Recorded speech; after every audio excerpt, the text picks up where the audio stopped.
Let's learn English through EducaToon with teacher Aya.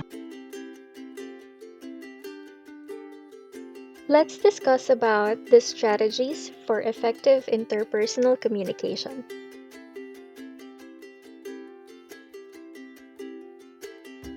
As a form of communication, conversation is when you exchange thoughts, opinions, and information on things with your family, friends, neighbors, or even to an acquaintance.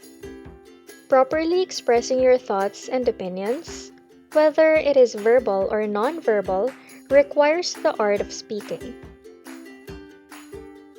There are times that conversation can be challenging. If it happens, you need ways on how to keep conversation going and solve possible communication issues. To do this, you may use the active strategy. A is for asking open-ended questions. C, clarifying for comprehension. T, trying conversation starters. I, interrupting politely. V, voicing opinions.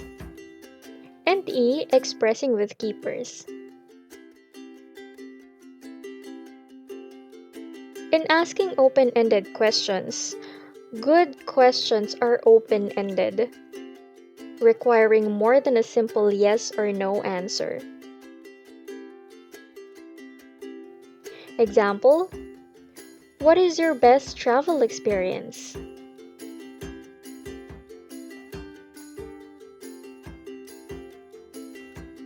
Clarifying for comprehension. This will ensure that you understand what you heard and that you get the details you need. Example question for this: when you said your exam was a piece of cake, what did you mean? T, trying conversation starters. A good conversation starter can turn an ordinary conversation into something extraordinary. Example: did you know that the United States of America does not have an official language unlike the Philippines?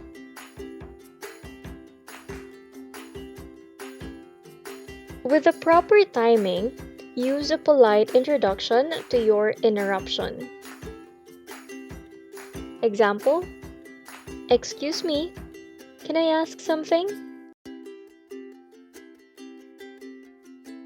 In voicing opinions, it is important to know how to express yourself so that you will not be misunderstood.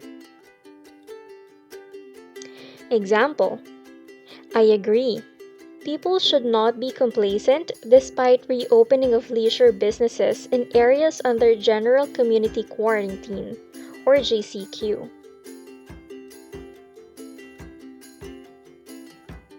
Last, for active strategy, is expressing with keepers. This may be used to continue or keep a conversation going. Example: I enjoy walking to the park. How about you? Aside from the verbal communication, non-verbal cues are another form of communication, where people make facial expressions, eye contact, and hand and body gestures. Being aware of these non-verbal cues is important because they will give additional information and meaning in any interaction.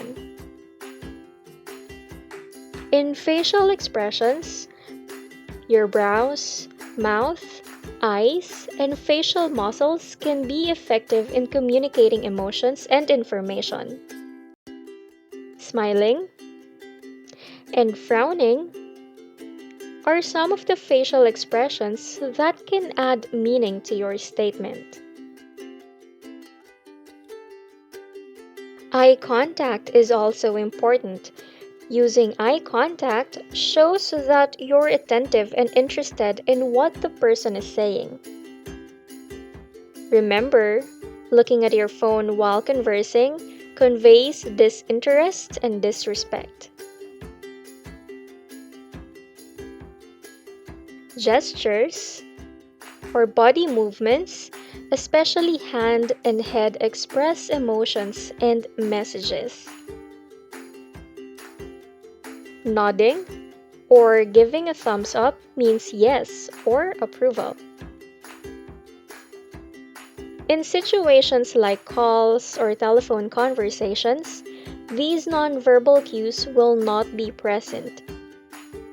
Make sure that you communicate or receive the message accurately by giving and taking down messages.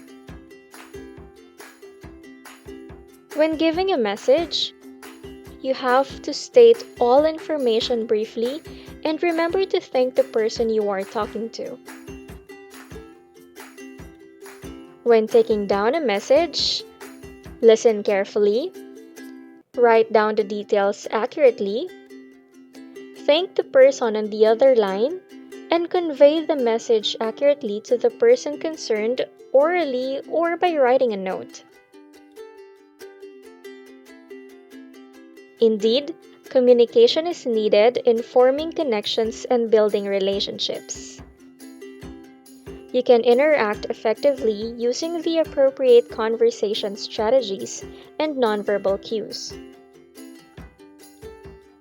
So now, let's apply what you learned on conversation strategies and nonverbal cues by recording a conversation about a certain topic with your family member. Do not forget to submit your activity to your teacher. Do not forget to hit like and subscribe to Teacher Aya EducaToon. Thank you.